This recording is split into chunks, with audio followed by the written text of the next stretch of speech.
Karvavahai Tejasvinavadhitamastu ma vidvishavahai.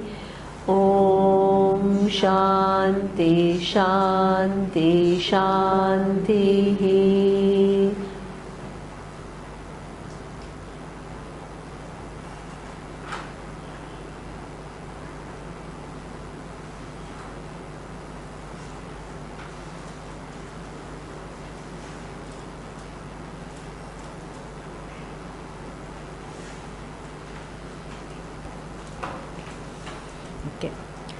So one interesting thing is that it says when it talks about Ishvara as that which is what everything, yat bhutam yat cha bhavyam gnatva tam mrutyum atyeti na anya pantha vimuktaye.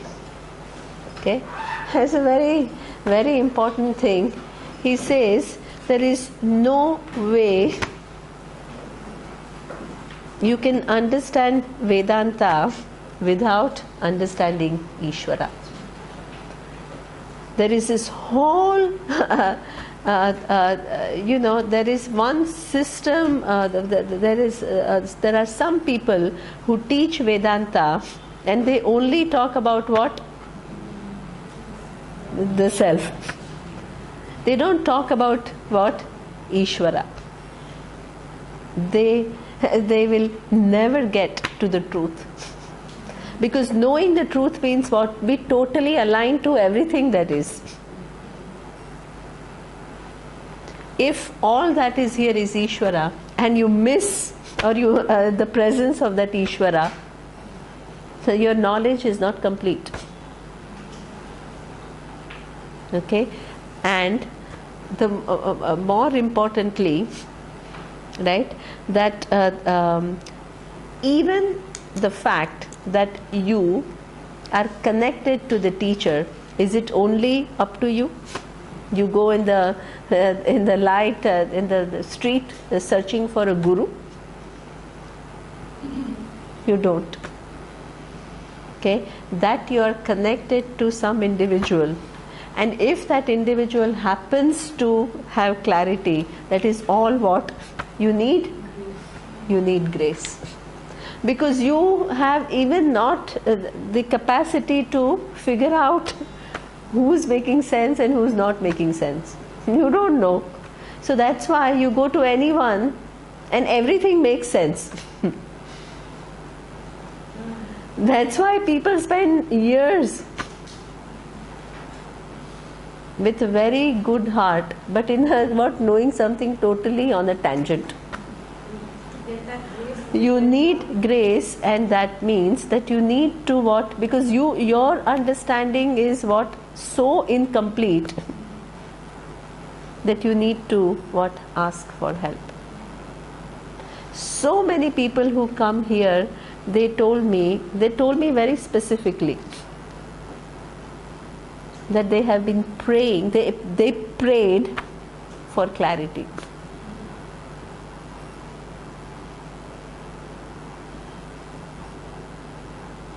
Okay, and the best was Neeru, because Neeru told me that I went to Balaji and I asked for this knowledge, and I said, wow, I feel so blessed, Balaji sent you to me. Tirupati.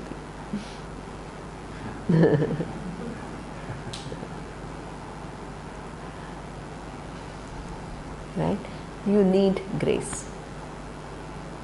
Even after you come to Vedanta, for you to understand everything, it's not entirely up to you. You can only try. But how much you understand is not entirely. There are people who try very hard and still what? Things are pretty fuzzy. There are some people who just kind of, everything starts what? Just falling in place, and they are able to figure things out. It's just amazing. I've had students, and even in this course, I have so many people who come and they figure out the next step. When they do that, I said, wow, I feel fulfilled as a teacher. Because I have not yet gone there, but somehow that leading, they have used their intellect to what? Go to that next step. And that is wonderful. It is not that everybody can do it. You need grace. And if grace doesn't mean that it's some random thing. You have to. That's why they say you have to pray. Prayer is what? The karma phala, the result of the prayer is grace. Prayer is an action. The result is, every action has a result. There is no action without result. Prayer is an action. When you bring the understanding of Ishvara, the all-pervading intelligence, and ask for help, because your intelligence is always incomplete,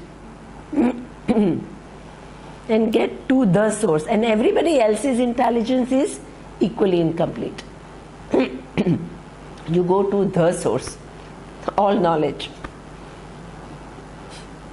and you ask for help.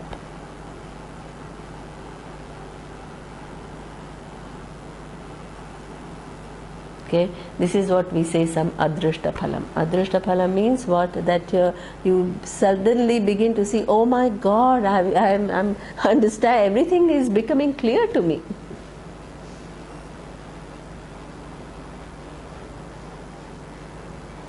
How do you define prayer? Prayer, as I told you, that in fact that any prayer is always to Ishvara. Right? Prayer is not to anybody else. I don't pray to human beings. I pray to Ishvara. Any act where I, using my free will, connect to what? The all-pervading intelligence. That is called prayer. Connecting. Because it's always there. It's governing everything. But I have to what? Bring it to my understanding. Right? And I need to relate to that.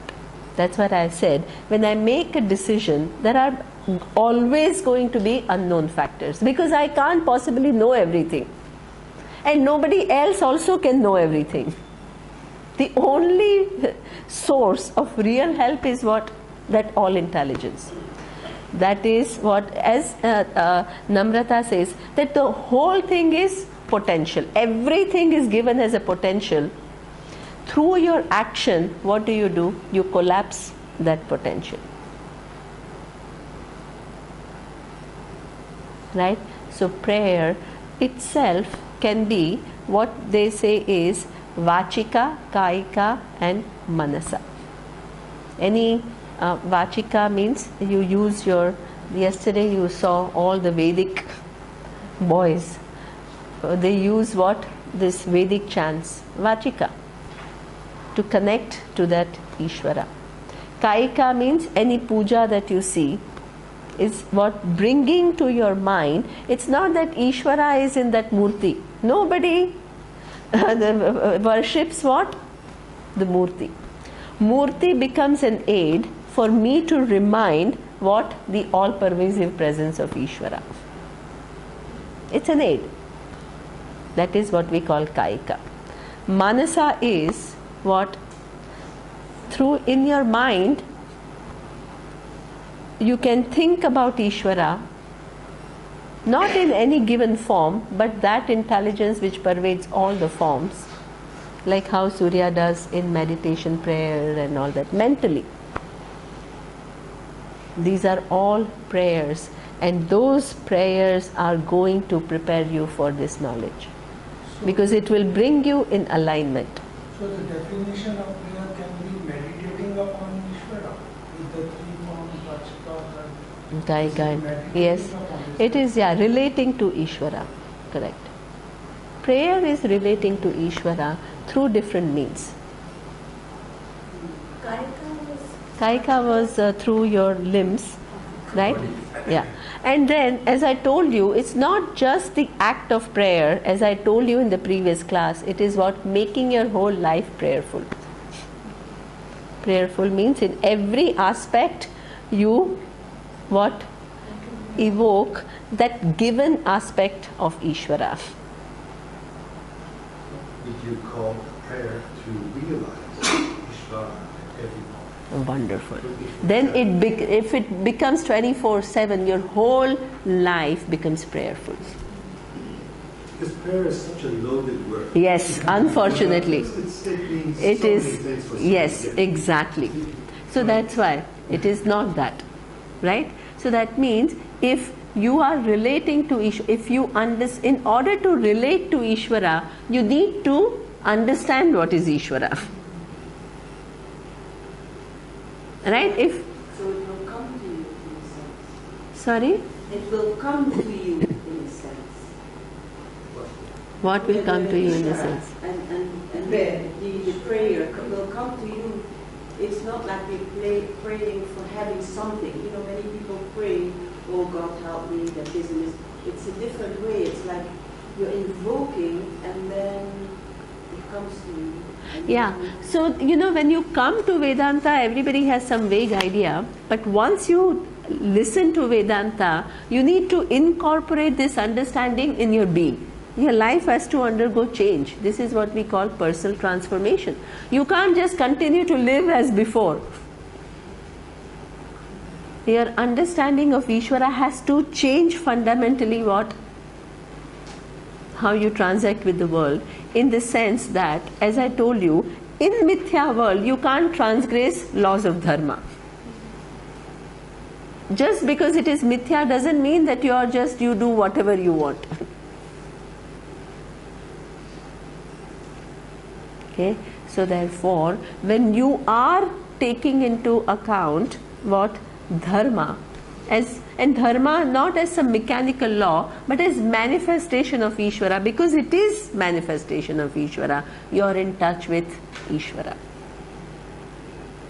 But you can be ethical without the understanding of Ishvara. But then it's not complete. Because that's why some people, even though they are very ethical, they are still very dissatisfied.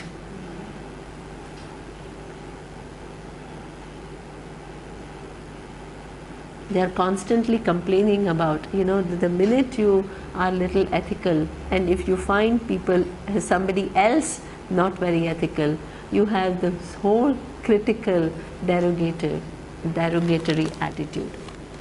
When you understand Ishvara, as Surya was saying, what in the imperfect world, seemingly imperfect world, there is perfection. That person cannot do better given the circumstances. But because that person does that, I don't need to do it. Okay? It just makes you that person who accommodates. Doesn't have agenda. Doesn't have that whole moral superiority and then looking down on others. So this is what I say, if you don't have Ishvara in mind, you have one aspect, but you can have along with ethics you can have conceit. So can you say there's a spontaneous ethics that comes up versus forcing an ethic? Wonderful. You crash, and then you step out of mind because you're forcing it. Can you say that? Yeah, so the previous following of the ethics is without total understanding. There is some understanding which makes you follow ethics, but here the infrastructure of understanding has increased tremendously. So it becomes like a spontaneous flow.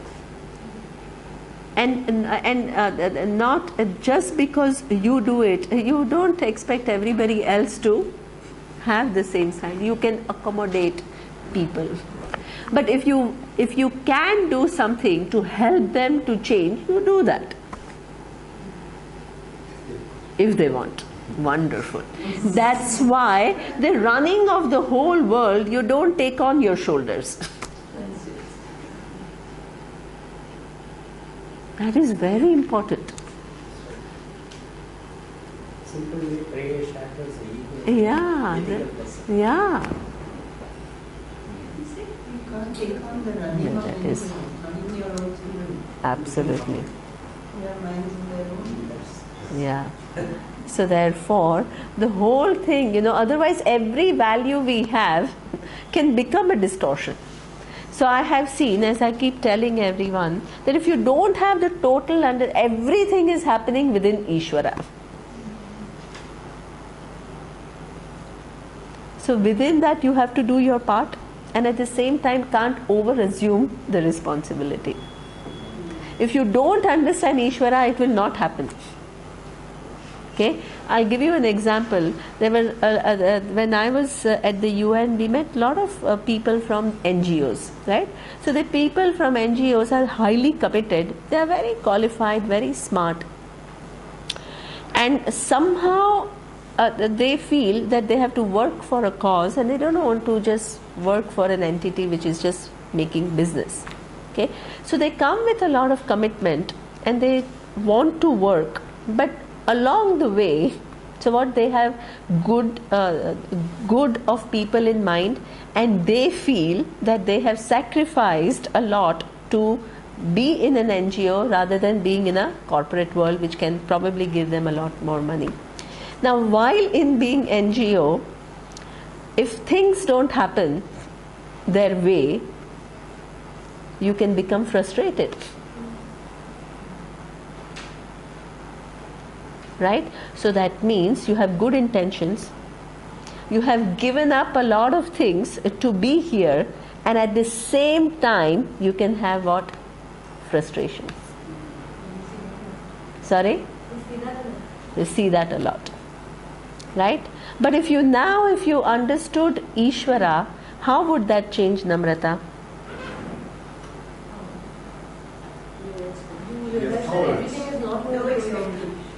Everything is not within your... And you have to play your small part too. Excellent.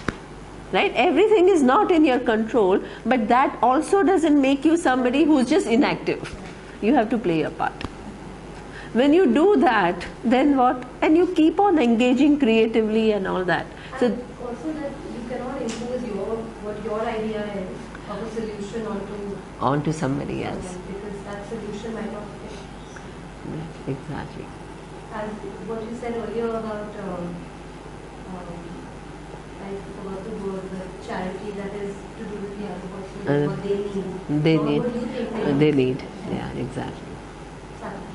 Yeah. Yeah. So therefore, Ishvara, what happens is, otherwise there are so many people who are good, but there is one goodness here, but there is some distortion there, because you don't have the total understanding of what is. So if you want to live effectively, you need to have understanding of Ishvara. It's the difference between Atlas and Nataraj. Atlas carries the world, Nataraj dances on the world. Atlas is in Greek mythology. Yes, exactly. Right? So that means you'll be able to live all the values without having all the frustrations. That is a person who is going to be able to be eligible for this knowledge. Otherwise, with every good thing, we have our own set of frustrations. That means our growth is not complete. That's why you need Ishvara. And finally, people come and ask, when will I get this clarity? When will I totally understand Vedanta accurately? I want it in this life, this week, this retreat, tomorrow, right? Can anybody guarantee you? It can be. It's not that it won't. Please, it is a possibility. It is a possibility. Sorry? It happens here itself, but momentary. But the clarity, it is amazing. Sometimes a teacher can actually make you see what is the reality. But then it doesn't hold. There's also So- something about not maybe fully understand, but be very happy with it. Very, Happy. very happy. with it. Wonderful. Maybe you don't fully understand, Wonderful. but you're very happy. You're very happy because there is, you're put in touch with the absolute reality. There is no bigger joy than that. There is no bigger joy than that. Even, and somebody used to tell me that even if I don't understand everything, there is this amazing amount of what joy that comes in just listening to this. Even if I don't figure out everything.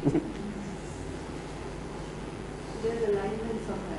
Yeah, you're aligning. Exactly, you're aligning with that truth. That alignment gives a lot of pleasure. This is why in Bhagavad Gita, what is one of the disposition of a wise person? Cheerfulness. Not like some serious spiritual seeker or anything.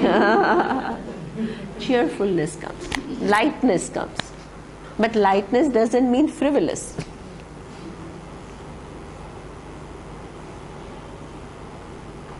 Okay, so therefore you need the understanding of Ishvara. It says what? Na anya panthaha vimuktaye. You need that.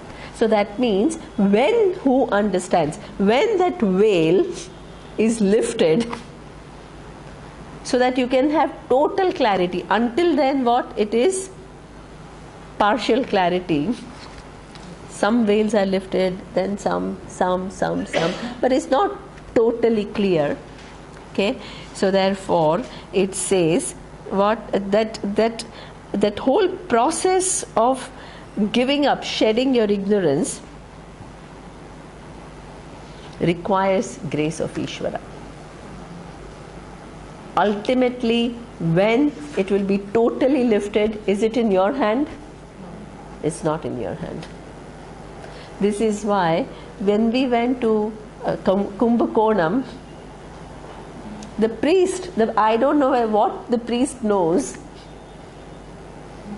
but he told us one thing in that Ramaswamy temple. He says, you're studying Vedanta, but in order for Vedanta to work, you need Ramachandra's grace.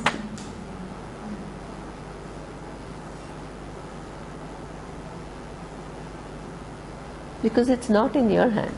You can only try. And that itself gives a lot of pleasure. Okay? But that's why you continue to pray. So this is why every person, they said you have to be prayerful. Ask for help. Ask for clarity. Ask for connecting you to the truth. Ask for that. Because minds are so frivolous, something else will, occupy your attention and you'll go completely on tangent and Vedanta will be forgotten for 10 years. That can happen. So to keep you here itself on this track, until the whole job is over, you need grace. Okay? So therefore, here it says, you cannot avoid that.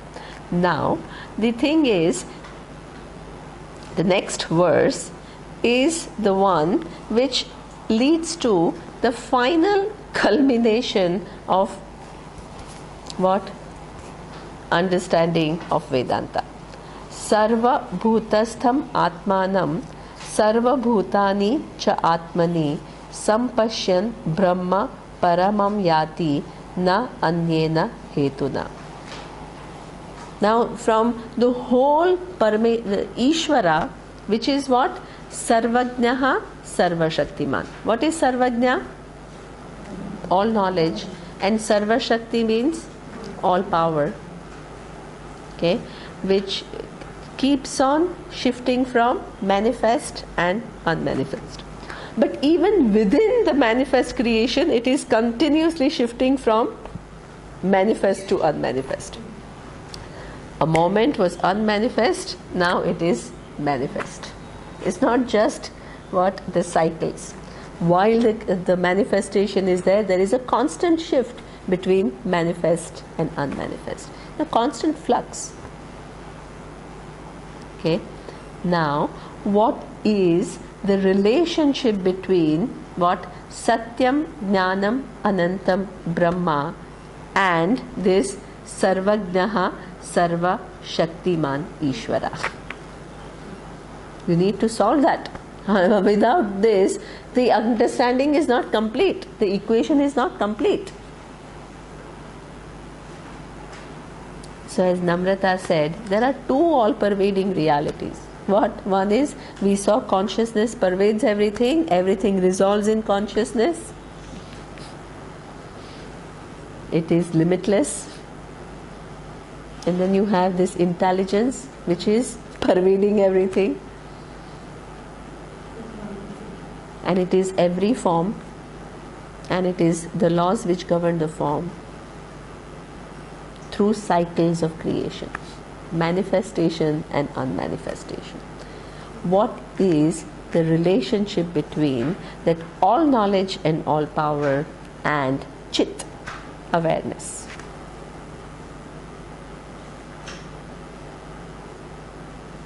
Can you have these two as totally separate realities? No. Wonderful. Most of you have figured out.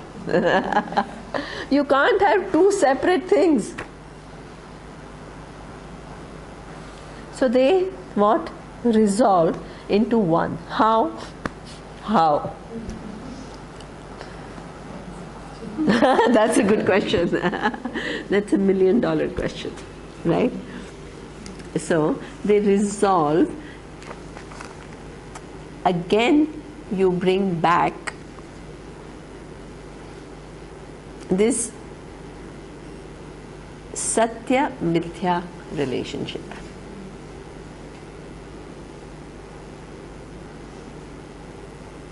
For any knowledge to be, what is the relationship between knowledge and awareness? It needs awareness. Any knowledge cannot exist without awareness. It's a dependent reality. Wonderful. Wow, Namrata is like, exactly. No knowledge can exist without awareness. But awareness, does it depend upon knowledge? No. So therefore, what is the final reality? Chit. Chit is the final reality. It is what? Ishvara's truth. The truth of Ishvara is what? Also what? Awareness. It is the ultimate truth. So this Sat Chit Ananda is the ultimate truth. Even the status of being Ishvara, Ishvara is what? The knowledge, power to manifest the universe and resolve the universe and manifest the universe itself also depends upon what? That awareness. That is the truth of Ishvara.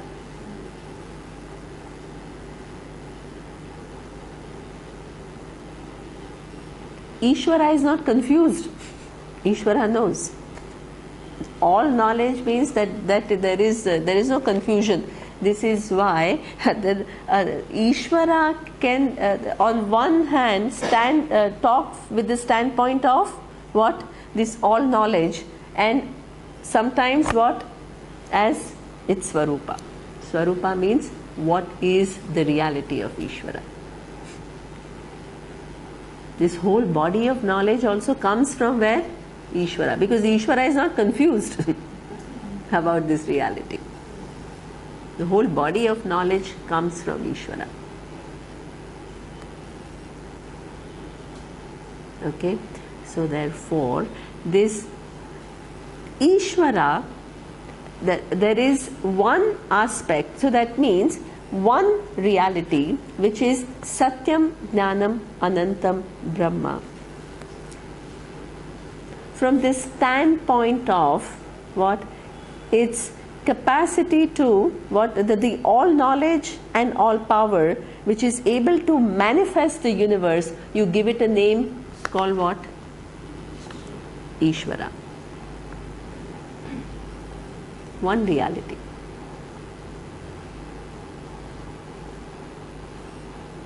And the same reality from the standpoint of one little individual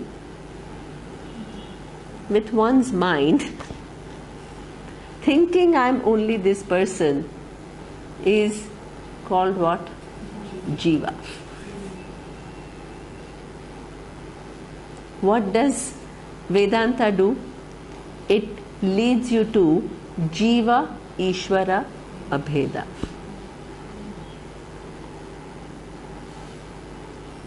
When it leads you to Jiva Ishwar Abheda, in order to understand this equation correctly, you have to keep one thing in mind. When you understand that I and Ishvara are essentially what? One reality. What is that one reality? Satyam, Jnanam, Anantam, Brahma. Do you become Ishvara? Do you have all the knowledge of everything? No. Wonderful. So this is where we say Upadhitaha Bhedaha. It is the example that Surya gave in meditation. Okay. On one hand, you have what? Ocean. Ocean is what? Ocean is this vast, and it contains what? All the waves. Waves of the past, waves of the present, and waves of the future. Contains everything. And what about one wave? It is only part of the ocean. It's not the whole ocean. It is one of the manifestations. So in the manifestation, there is a difference. One is one individual, the other one is total. But if you look at it from the standpoint of water, ocean is nothing but water, and wave is also nothing but water. Does the water have bigness or smallness? Itself is free. But in the forms, there is a difference. You can't just say a wave who understands that all that is here is water. Does that wave physically become the ocean? No.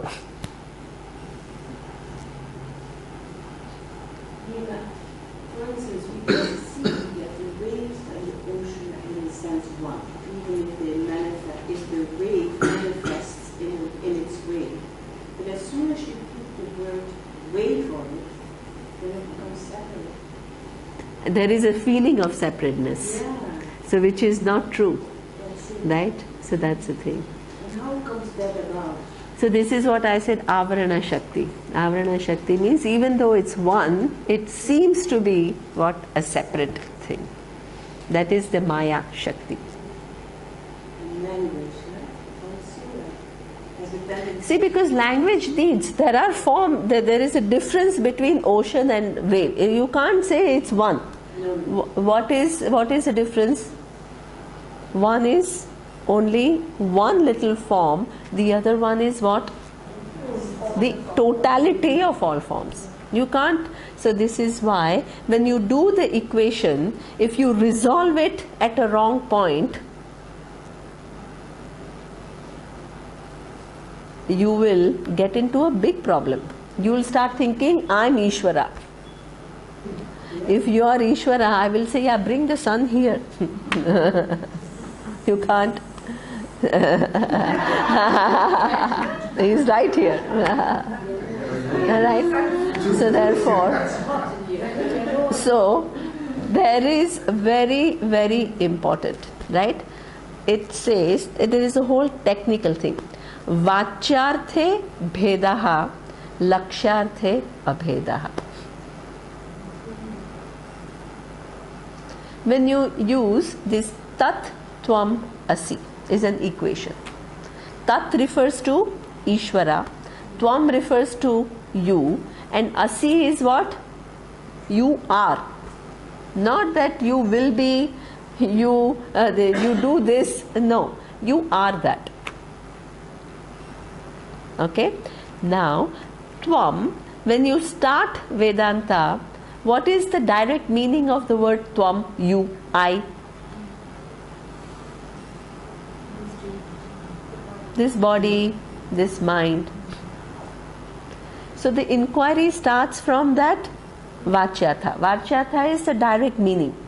From this direct meaning, the Shastra takes you to the intended meaning. It takes you to this awareness, which is who you are. Right? So that means that there is a Vachyartha, which is an individual, and then there is a Lakshyartha, which is Satyam, Jnanam, Anantam, Brahma. That is where Shastra takes you. Okay? Now, Ishvara. Ishvara is, now when you say you're an individual, this body, what is it? What is your understanding? You are Alpajnaha and Alpa Shaktiman. What is Alpajnaha and Alpa Shaktiman? You have what? Limited knowledge. Nothing you can know completely. And you have limited capacity. And what is this Ishvara? What is the Vachyartha of Ishvara? All knowledge and all capacity.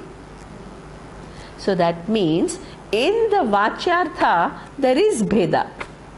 What is the Bheda? One is Alpajnaha, Alpa Shaktiman. Limited knowledge, limited power. The other one is all knowledge, all power. But both resolve in what? Lakshyartha. They resolve in Satyam, Jnanam, Anantam, Brahma. When you resolve it at that point, this difference still remains. It doesn't become, it doesn't get diffused. This is why a wise person doesn't stop relating to Ishvara. Don't say that, yeah, you and me have, because at this level, what? There is a difference.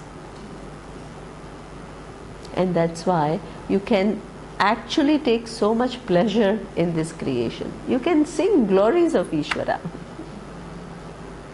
This whole time that you have remaining in this world is what? Celebrating Ishvara and celebrating your oneness, essential oneness with Ishvara. Life becomes celebration.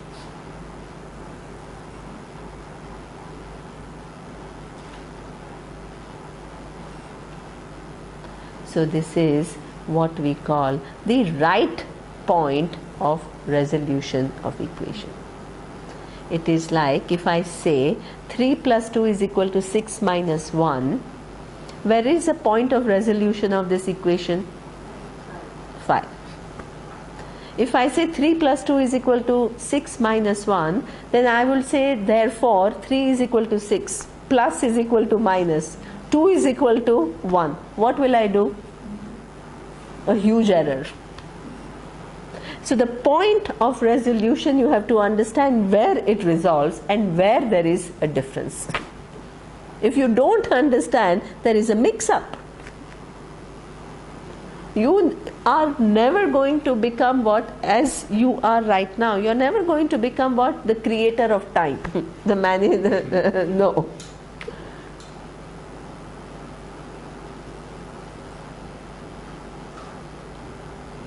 But both resolve in one reality. And that reality is essentially free from both. Like the water, the ocean depends upon water, The wave depends upon water. Water is essentially free from what? Oceanness and waveness. Neither oceanness sticks to the water nor waveness sticks to the water. This is where you come to Advaita Vedanta. All that is here he says, Sarva Bhutasta, ultimately Ishvara has to be resolved with what? Atma.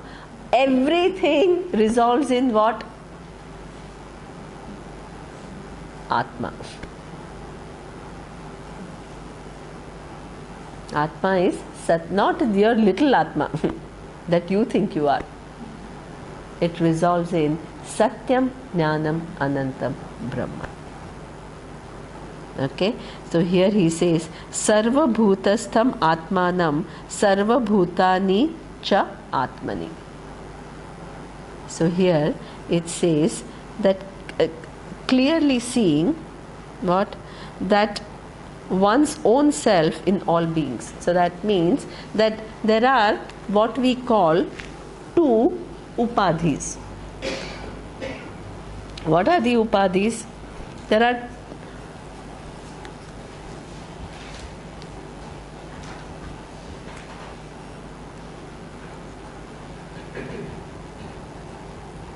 okay, now let me use one example to show you what is upadhi.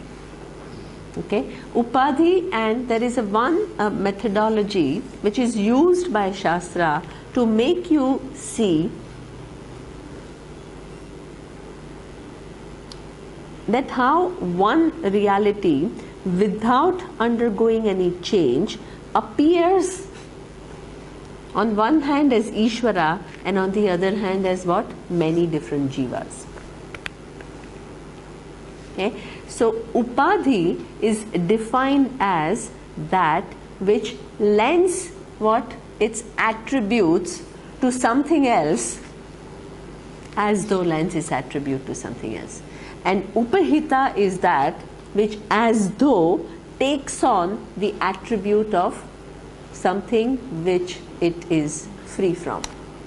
So what we do is, in order to demonstrate what we mean, what we do is, now just imagine that if I hold crystal here and if I put red cloth in the background, what is your first perception? Crystal is red, right? So that means in this case, what is upadhi and what is upahita? Upadhi is the cloth which lends its redness to the crystal, and crystal is upahita because does it really become red? No, it appears to be red, right? So that means the same, now use it, same Chaitanya, which is Chaitanya is this Chit, Satyam, Jnanam, Anantam, Brahma, has two different upadhis, appearances. On one hand, it is what? Sarvajnaha, Sarvashaktiman, Ishvara. And on the other hand, what? Alpajnaha, Alpashaktiman, Jiva. The whole play is within that Chaitanya. Does Chaitanya get ever affected by any of the two? No.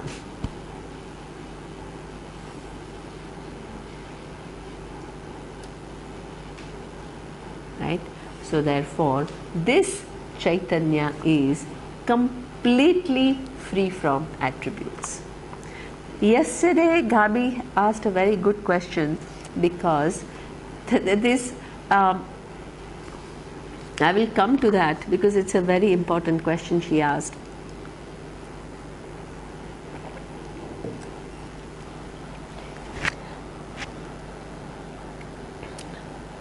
Take technically what the difference between Ishvara and Brahman, what she said is that even though these laws, the laws are what? It seemed like constant, but what happens? The whole thing is what? They exist within time and space, which itself is in a flux. So there is a relative constancy, and the way they apply is predictable, and because of that predictability we can come to know so many things. That is true. Okay? But it is not something which is totally constant. It is within what? This whole manifest universe itself is going through what? A lot of changes. Constantly changing universe. Okay? And the minute you collapse the possibility, what? Ishvara has to rearrange itself to bring about change in how the manifestation is. So this is why, for example, so that means universe is in making, constantly in making.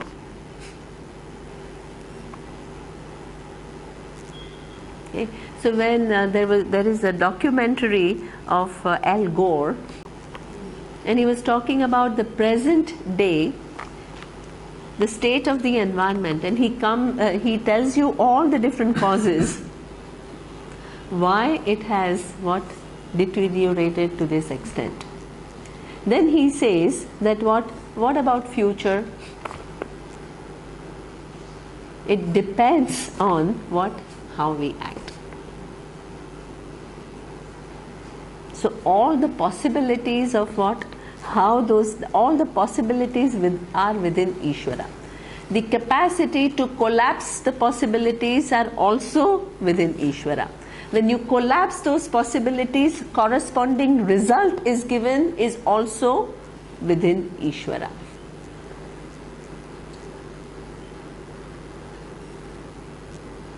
Okay. The entire thing happens within Ishvara. So that means there is a constant change that is happening. The world doesn't remain what? There is a seeming stability, but there is a constant change. Ishvara is what, in this technical term, we call it is Parinami Upadana Karanam.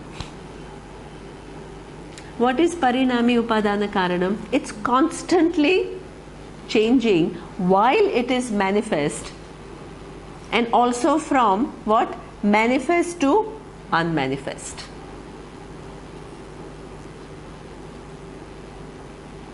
What is Satyam, Jnanam, Anantam Brahma? Is it undergoing change?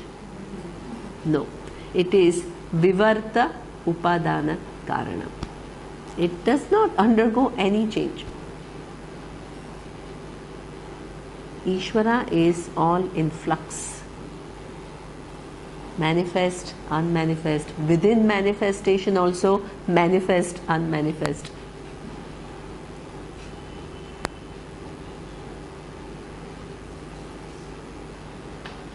All the possibilities collapse. The whole thing is under constant flux. If you want to know all the entire universe, how it is impossible to figure out. But while all these different changes are taking place, there is this Sat, Chit, Ananda, Atma, which doesn't undergo any change. That's why you can know this reality completely and totally. If it was undergoing change, what? You will never know it completely. Vivarta Upadana Karanam. There is only what? This knowledge. People ask this question: how can limited mind capture limitlessness? It's impossible.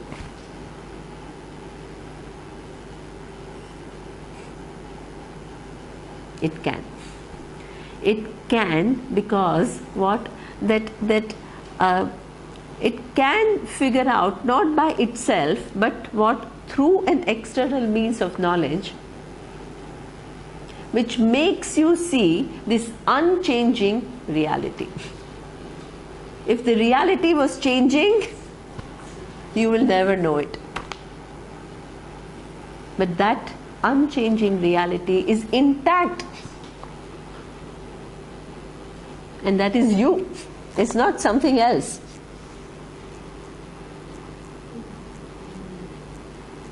It is, huh? Is it also because the mind is not separate from the Satyam, right? So because it's there, so it's not that limited is getting to limitless, because the limited is with the limitless. Mind is part of the limitless. Because Mithya can't be without the Satyam. Wonderful. Right? Wherever the mind is, what the truth of the mind is. Which is what? Awareness. Wonderful. Right? So therefore, you don't need to, what? Okay, now, very good. So now imagine you come with a visual. In this case, let's say that redness and of the crystal. Now what happens is that you attribute that redness to the crystal. Now imagine that you come in a program where that redness is going to be replaced by yellowness. What will you conclude? Crystal is yellow. Then it is replaced by pinkness. This is how it is designed. What will you keep on concluding? Crystal is changing colors. It was red, it is blue, it is green. Okay, until the time, and imagine that this program is not going to stop, and you have to figure out crystal is clear. It is free from all colors within that program. How will you do? You can't change the program. Change perspective. Wonderful.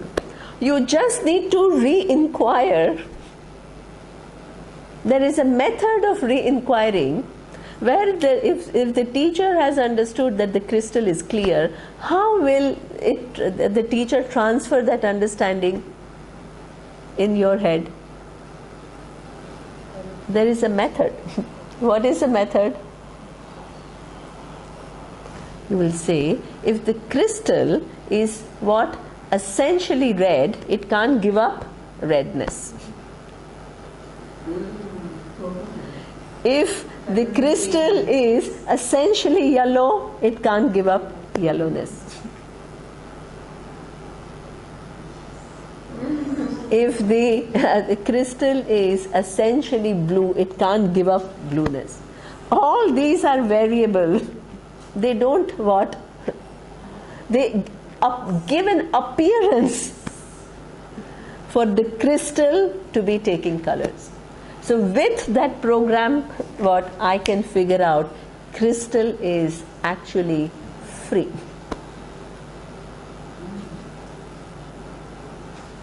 Mind. You're not given some awareness which is, please don't try to separate awareness from mind. You're given what? The awareness is coming with this Sukshma Sharira, and that's where what the whole confusion starts. What does Shastra do? Blue, one thought, goes. Pink, another thought, goes. Green, third thought, goes. Thoughts come and go. There is an invariable presence. Does that invariable presence take on the attribute of any thoughts? None. It's free. But what? You don't need, if that program is there, what? You don't need to stop the thoughts. While the thoughts are going on, you will know that that awareness is always free from every thought which comes and goes. Upadhi upahita. Method. You don't need to physically change anything.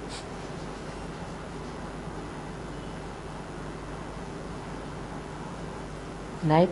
And that unchanging reality is always there, and it is you. This is why that Ishvara, there is one place where the Swarupa of Ishvara, Akshaya, Akshara, Paramaswarat. So that immutable means unchanging. That is the essential nature of Ishvara.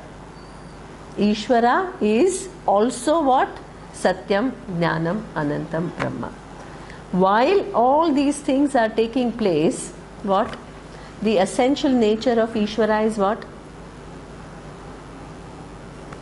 Satyam, Jnanam, Anantam, Brahma. Is it changing? No. Ishvara, awareness, same thing? So Ishvara is all knowledge and all power. And awareness is Chit. What is the relationship between those two? The all knowledge depends upon awareness. Awareness is independent of all knowledge. And the relationship between Ishvara and Maya is then is like Maya is then part of Ishvara, and can it be only almost used as a verb that it puts it into No. like the See. capacity, or like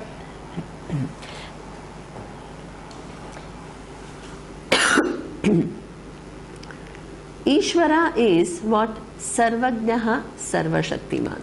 All knowledge, all power. So that power, what from the that but Maya is a term which then says that power which then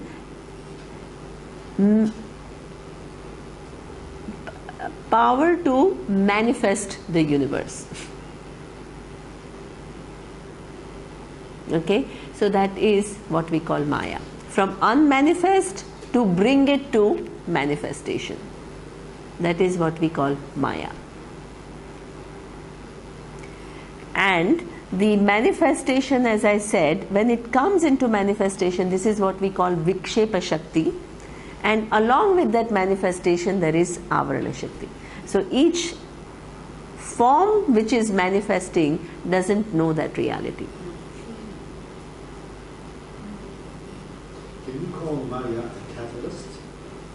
A catalyst for the manifestation. And yes, catalyst for the manifestation. Now, our teacher was so smart. He says Maya Shakti is not only with reference to that that Vikshepa and Avarana, with reference to what? Something which was not manifest at all to this manifestation. Even while the manifestation is there, what? The whole thing is what? Vikshepa and Avarana. Okay. He said that all the cells at certain, all the atoms are what? At one level the same. How do they produce different objects? One given aspect is manifested and the other one is blocked.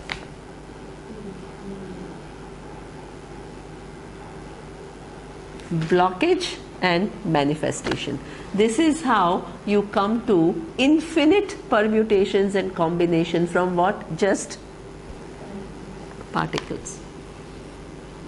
Blocking and manifesting.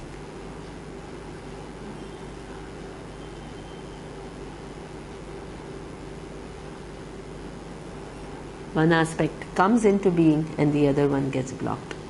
Surya, you want to explain a little bit more? One very simple example will help you understand that.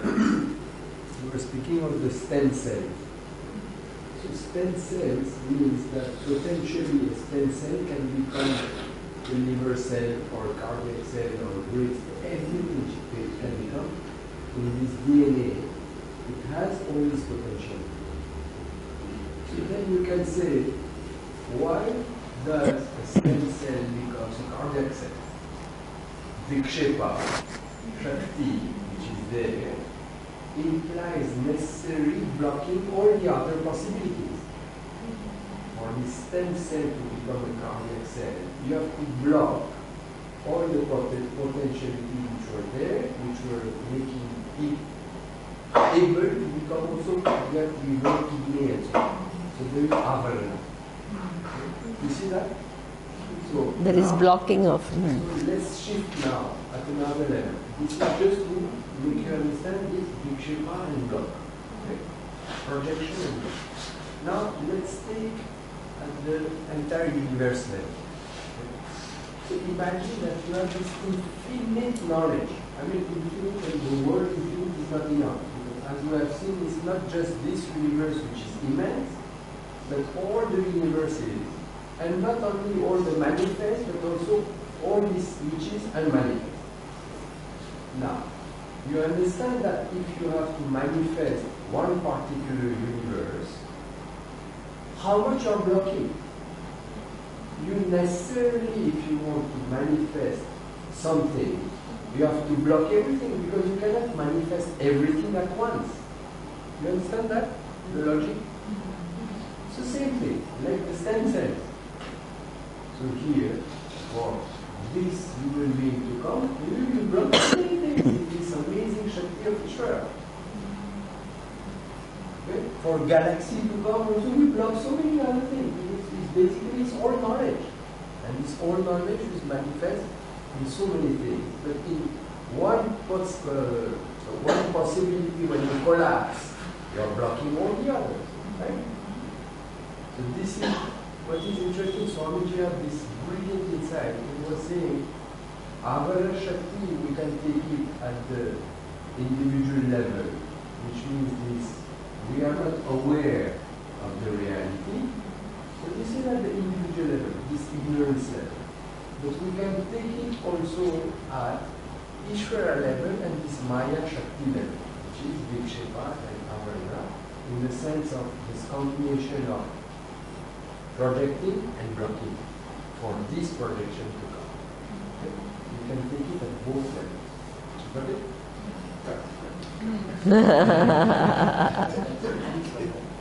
Can I? Yes. Yes. Yes. It reminds me, as you were explaining it, as a block of granite Yes. that a sculptor will Yes. cut. It could be a Shiva, it could be a Ganesh. You take it off. And You then it gives. Is it okay? That's perfect. That's perfect. This suits my simplicity. Yes. That's lovely. What he's saying is that you come with a rock and you can make Shiva out of it. You can make Vishnu out of it. You can make Ganesha out of it. You can do what you want out of it. By doing what? Taking out. Right? And then what comes is what that vikshepa, that what comes into manifestation are all these different forms. By what? Removing some of the things, blocking some of the things. That is how the whole universe with all these varied forms created like that. Avarana and vikshepa.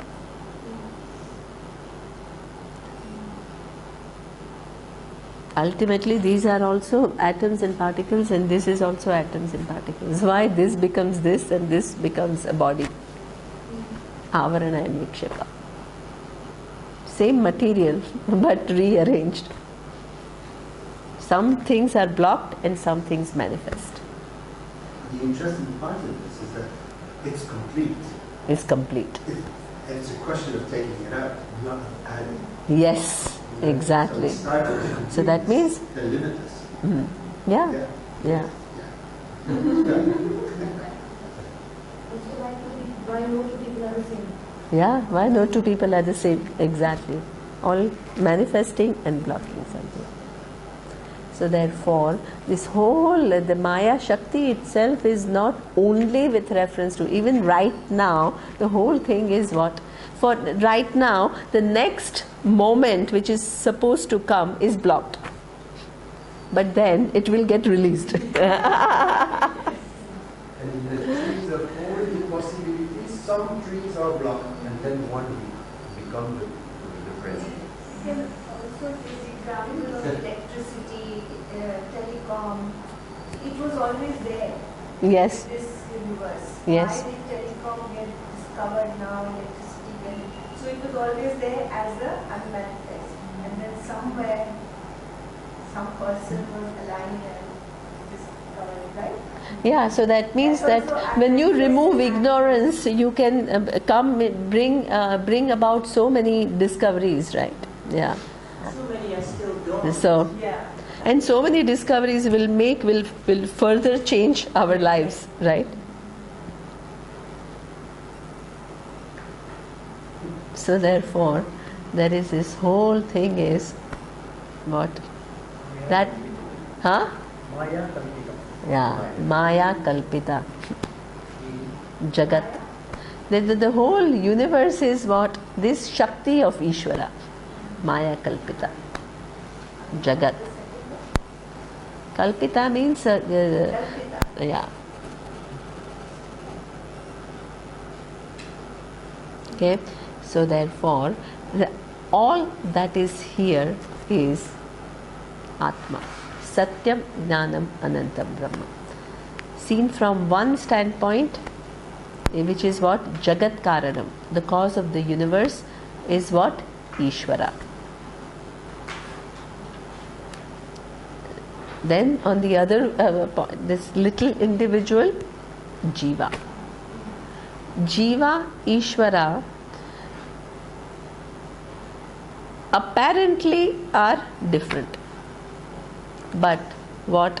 Both resolve into Satyam, Jnanam, Anantam, Brahma. And that Brahman does not undergo any change. And because it does not undergo any change, and it is given to you, as Tara says, it's not totally not given to you. If it was not given to you, you will never know it. It's given to you, but how is it given to you? Mixed up with your mind.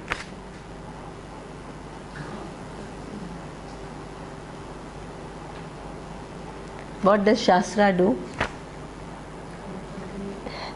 Cognitively, what? Removes that mix up. But visually, can you separate the mind? And then you can't.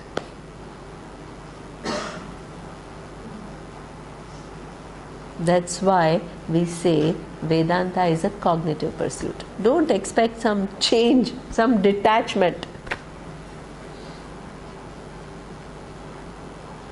While this crystal is appearing as all of this, you can remove what you can understand. Crystal is free. You don't need to change the perception. Perceiving it, it becomes badhita. Badhita means it is giving an appearance, but you are no longer fooled by that appearance. That's how you can know the limitlessness completely and totally.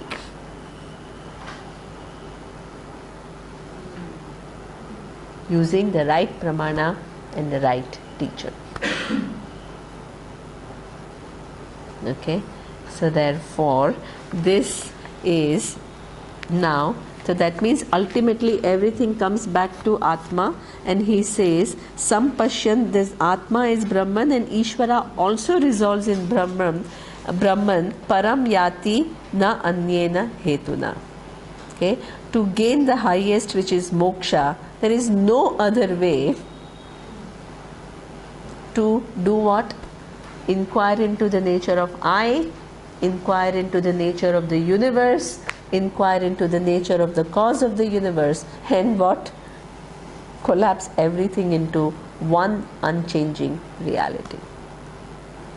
There is no other way moksha is going to come. There are no shortcuts to moksha. Okay, so now in order for you to understand this, what so now it will now from now on it will go quickly, because most of the verses will only talk about things that we have already done, so it will put everything in perspective. So somebody just reminded me today, and she says today is the second last day and you are only on the 10th verse. I said, don't worry, I'll finish the text. I'll finish the text because I've actually given you the vision of Vedanta. Everything else will fit into that vision. So it will be much easier and much faster.